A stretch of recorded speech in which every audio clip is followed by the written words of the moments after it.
all businesses are hurting. Banks are crumbling, Wall Street has fallen, but the entertainment industry has taken a tremendous hit too. So not only on the artist side are artists not getting the royalties they deserve, and there's a layer of issues there, but even on the entertainment side, companies, huge companies are doing massive layoffs in the entertainment industry. Record labels are struggling and record sales have fallen. So how do you expand, how do you diversify your business? How do you find additional revenue streams while still doing what you love to do in the business? It is affecting all avenues, all walks of entertainment. I'll speak to the television component because that's where I work mostly. My show Spice Up My Kitchen was just recently canceled. Not because of ratings in particular, but because of the focus groups, and people who worked in TV know that they do most things by focus groups. And what began to happen is that as the economic situation began to decline, people were saying, well, who are these rich people that are making these $60,000 kitchens? Who can afford to do that? And they began to get a little bit of backlash from me running around, quite frankly, with people who have $50,000 and $60,000 to do a kitchen, and it wasn't relatable. And it made them nervous, and they felt uncomfortable about it. And so they decided that they didn't want to do another show like they didn't want to do the 7th season of Spice. And so we were 6 and out. The shows then that I was asked to be on were shows about how to stage your home in order to sell it. How to fix your home on the cheap. I mean, if you guys are watching those specials. These are the kind of things that I've encountered even in my own business. Losing a job, not because of my performance, but because of the economy and what it dictates. In terms of diversification, there was a time in my life that most people thought I was a joke, quite frankly. I'm from Detroit, small town.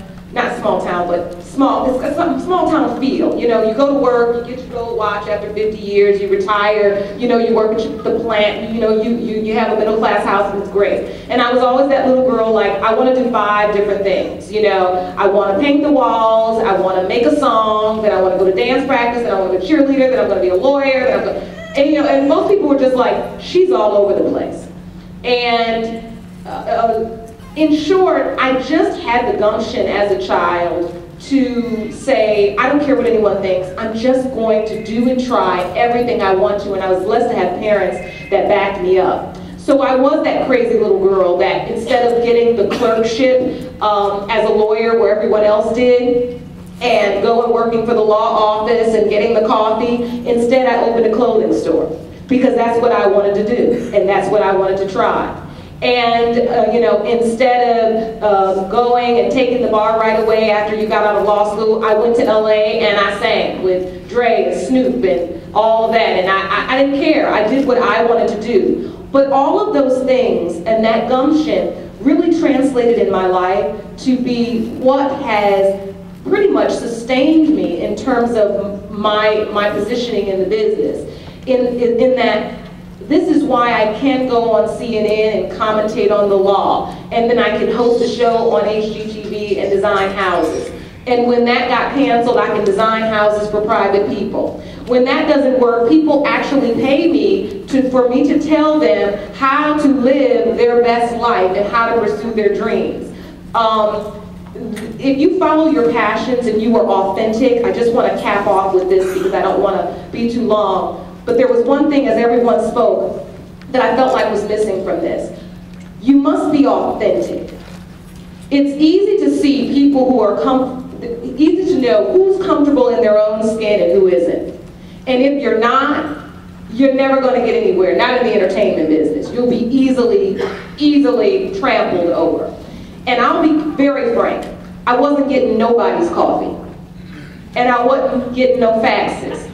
I'm just being very honest for me. I had been to law school, was up to my ears in debt, and quite frankly, I didn't feel like I had the luxury at the time to intern for a year for free. I'm keeping it real. The bills were huge.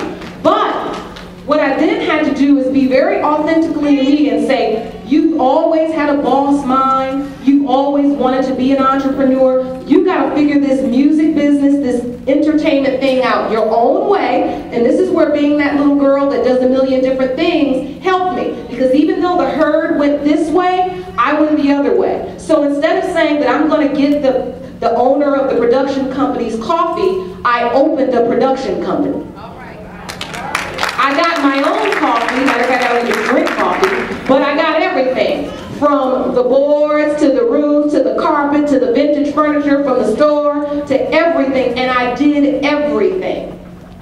And that's what I had to do to be able to stay alive.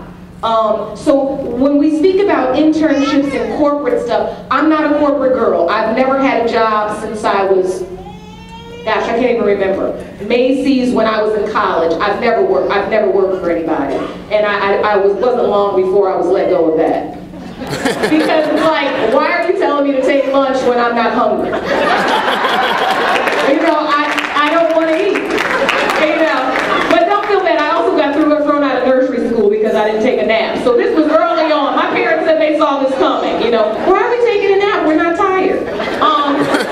But when you have that mindset, those few of you that have that, you got to back it up. That means working 20-hour days. That means putting your own savings on the line when no one else believes in you. And that means kind of jumping outside of your comfort zone and doing things that other people and you sometimes don't feel comfortable with. I was out here in Atlanta on Edgewood Avenue. Those of you that know where Edgewood is, you know where it is, right? And there's that Jamaican store on the corner. My studio was 2 doors down from that. I ate them patties every day because that's all I could afford. But I made it happen. And you can too. It's just a matter of diversifying and not being afraid to step out of your comfort zone. Everybody's indoctrinated a little bit different. You know, so you got faith, you got culture, you got social, economic status, you got geography, where you're from, New York, we think we can do anything. And everything. And anybody can. It doesn't matter if you're from New York, or from Jackson, Mississippi, or you're from Millersville, Georgia, you know what I'm saying? Or you're from Alabama. Whatever's in Alabama. The thing that you have to do is key. As you're coming up, as you're growing up, ultimately you got to listen at certain points, right? Now, and I know that there's some children, so I'm going to try to not, be too blatant with the language, but you're going to deal with people that are, A-levels, right? And sometimes you will become that, right? So you got to understand the give and take of this industry, and honestly, the give and take of people, period. I also hear somebody that has a baby in the background. That means that person has drive, right? Drive enough that whatever it is that they had to do to be here, they couldn't get a babysitter or what have you, they felt that they had to do it. I used to do the same thing. Should I do come to my job? I had my son when I was 23, my son would sleep. I used to work at a radio station, my son would sleep under the board because I didn't have a babysitter, but I had to do what I had to do.